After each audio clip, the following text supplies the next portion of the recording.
Hello everyone, welcome to my YouTube channel. Friends, today we discuss about Unit 2.3 of Contracts and Accounts subjects, which is directly belongs to Diploma 6 semester exam according to JUT syllabus.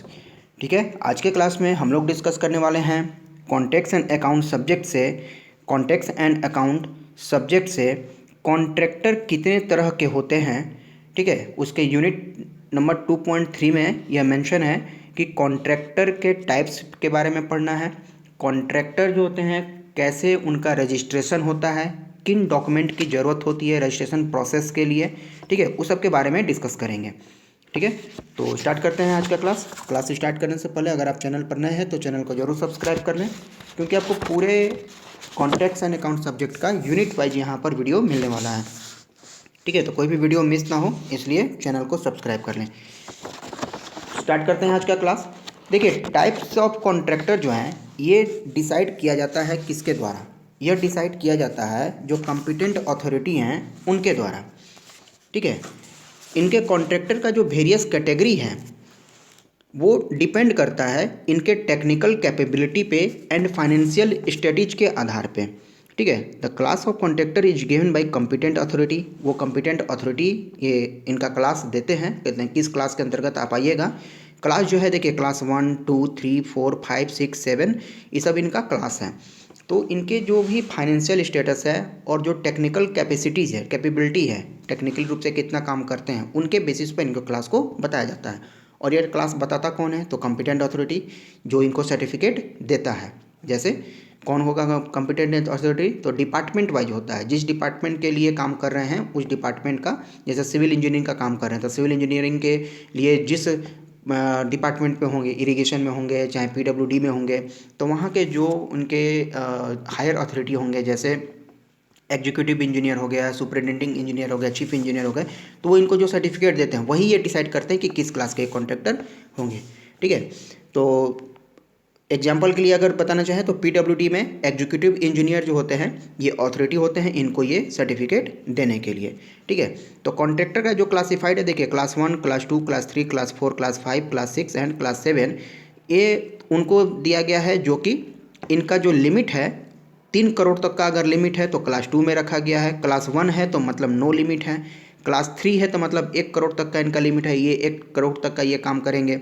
ठीक है, 50-50 लाख तक में, 15 लाख, 5 लाख और 2 लाख तक का जो काम करते हैं उनको क्लास 7 कॉन्ट्रैक्ट में रखा गया है। और भी क्लास होते हैं, क्लास A1, क्लास A1 होता है, क्लास A हो गया, क्लास B होता है, क्लास B+ होता है, B1 होता है, CDE होता है। ठीक है, तो और भी इनके क्लास होते हैं। ये सारे क्लास डिपेंड करते हैं इनके टेक्निकल कैपेबिलिटी के ऊपर में। तो ये टोटल ये इनका क्लास को डिसाइड किया जाता है और इन्हीं के अकॉर्डिंग इन कॉन्ट्रैक्टर को सर्टिफिकेट इशू किया जाता है।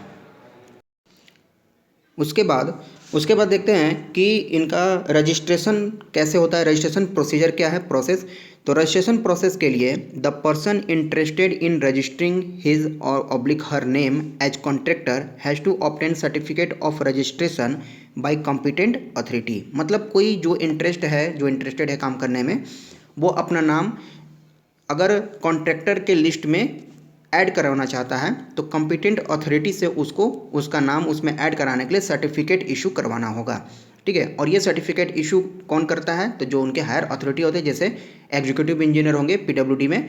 ठीक है, तो उसी तरह से इनको काम के अकॉर्डिंग जितना इनका फाइनेंशियल स्टेटस होगा उसके अकॉर्डिंग ये सर्टिफिकेट इशू करेंगे कि आप इस क्लास के कॉन्ट्रैक्टर हैं।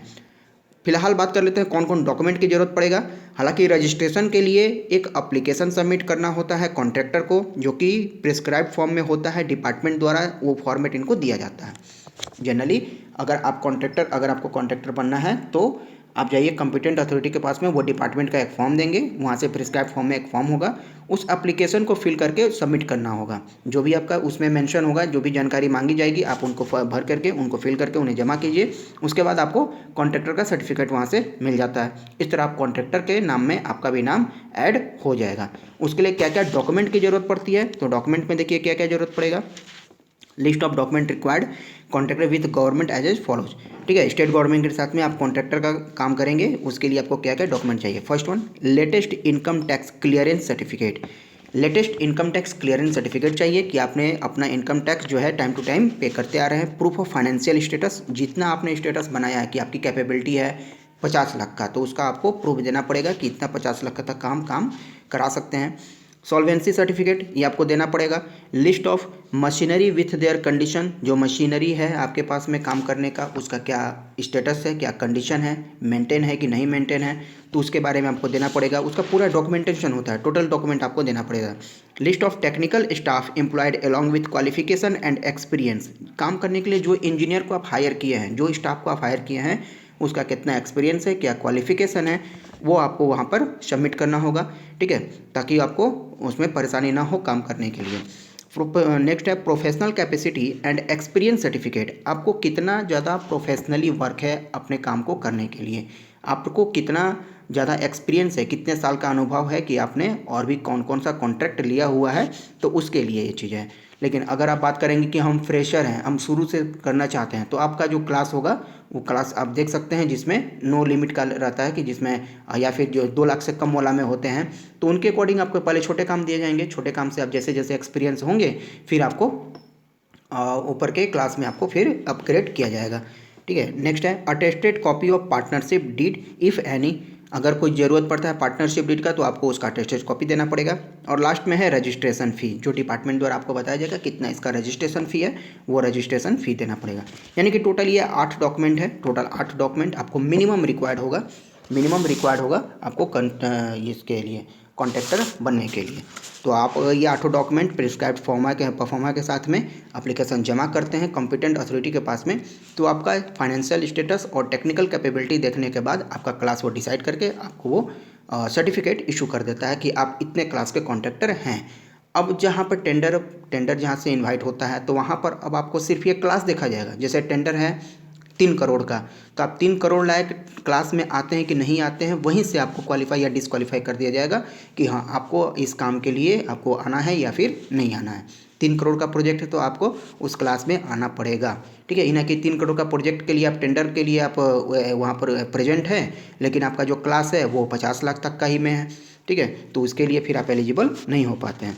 तो ये थे आज के क्लास में ये टॉपिक के बारे में कि कॉन्ट्रैक्टर का रजिस्ट्रेशन कैसे होता है, उनके क्लास क्या होते हैं और कौन कौन से डॉक्यूमेंट रिक्वायर्ड होते हैं कॉन्ट्रैक्टर बनने के लिए, और कौन हमें सर्टिफिकेट इशू करता है। जनरली ये ऑब्जेक्टिव क्वेश्चन आपको पूछ लिया जाता है कि कॉन्ट्रैक्टर इशू करने वाले अथॉरिटी का नाम क्या होता है।